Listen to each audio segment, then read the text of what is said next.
Bye. Okay bye.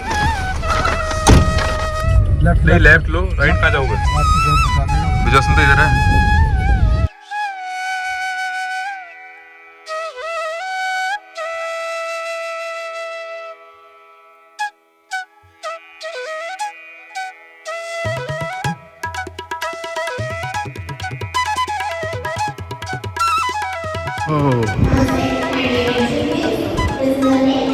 पौने 9 और हमारा बोर्डिंग टाइम है 9 बजे का, तो पहुंच गए बस।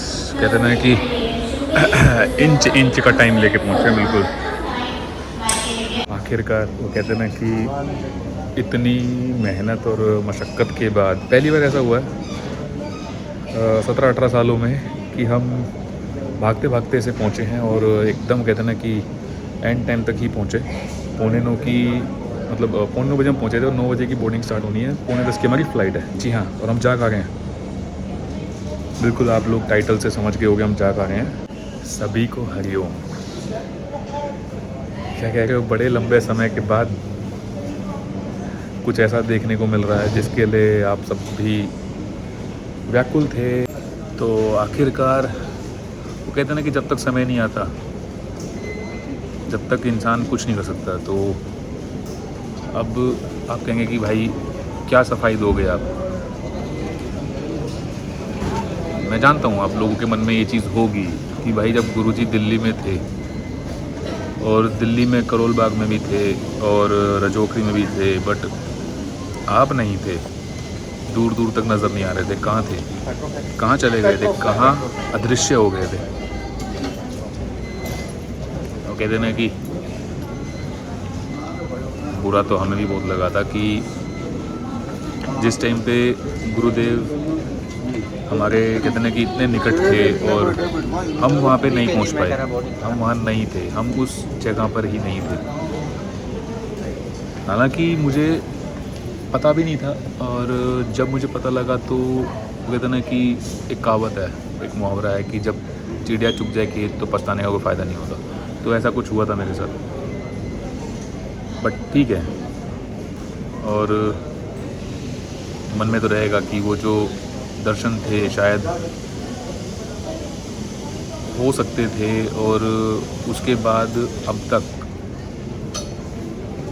गुरुदेव की झलक नहीं मिली है। ना मुझे मिली है, ना मेरी वीडियो के माध्यम से आप सबको मिली है। तो सभी को पता है सिचुएशन क्या है, क्या चल रहा है, सब जानते हैं। बट बात ऐसी है कि जब दिल्ली में गुरुदेव आए थे तो भाई मैं एक ऐसी जगह पे था जहाँ पर बुलावे के बाद जाया जाता है। तो भाई मेरे को बुलावा कहीं और से आ गया था। और यूँ कहूँ कि वहाँ की जो तैयारियाँ थी वो 2 महीने से चल रही थी।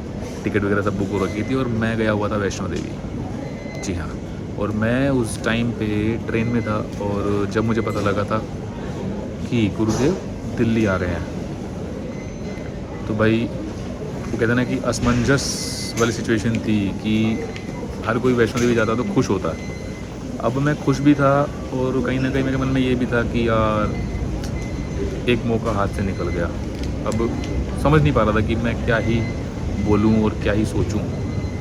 बट ठीक है, कहते हैं ना कि जो होता है सब प्रभु की मर्ज़ी से होता है, और हमारी क्या इतनी औकात कि हम अपनी चला सकें।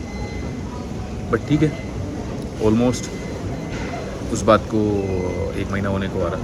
और अगर मैं यहाँ होता, मैं अब क्या ही बोलूँ, बट वो समय तो चला गया। बट अगर मैं यहाँ होता तो डेफिनेटली पूरी कोशिश रहती जोधपुर तक साथ जाने की, और जितना हो सकता आप लोगों के लिए मैं गुरुदेव की झलक ला पाता। बट ठीक है, अभी जा रहे हैं हम लोग जोधपुर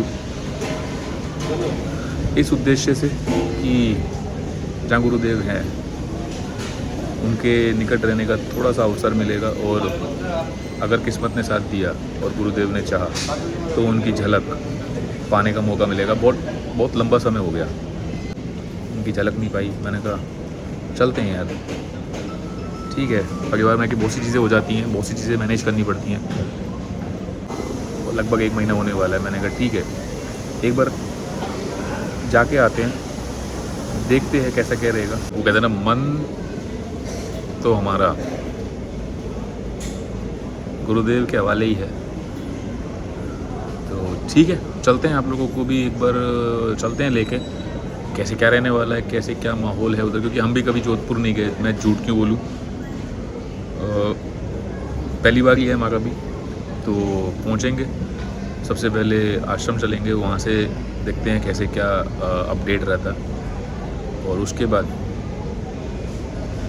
देखते हैं आरोग्यम भी चलेंगे, मतलब बाहर से। अब देखो, गुरुदेव जहाँ भी हैं वहाँ से अगर हम उनके दर्शन कर पाएँ, दर्शन इन द सेंस कि वो कहते हैं कि देखो, भगवान को किसी ने नहीं देखा, राइट, भगवान को किसी ने देखा नहीं है, बट कोई भी मंदिर आता है या कुछ भी XYZ आप अपने धर्म के हिसाब से कहीं से गुज़रते हो,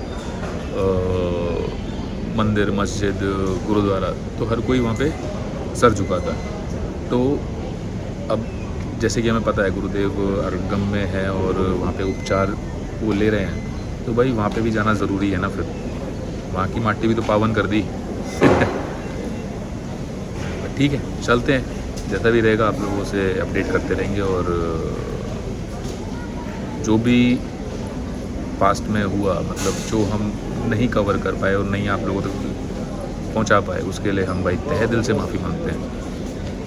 बुरा हमें भी लग रहा है, बट ठीक है, जो चीज़ चली गई उस पर पछतावा करने का कोई फ़ायदा नहीं है। आगे का कैसे क्या रहता है उस चीज़ पे ध्यान देते हैं। हरि ओम।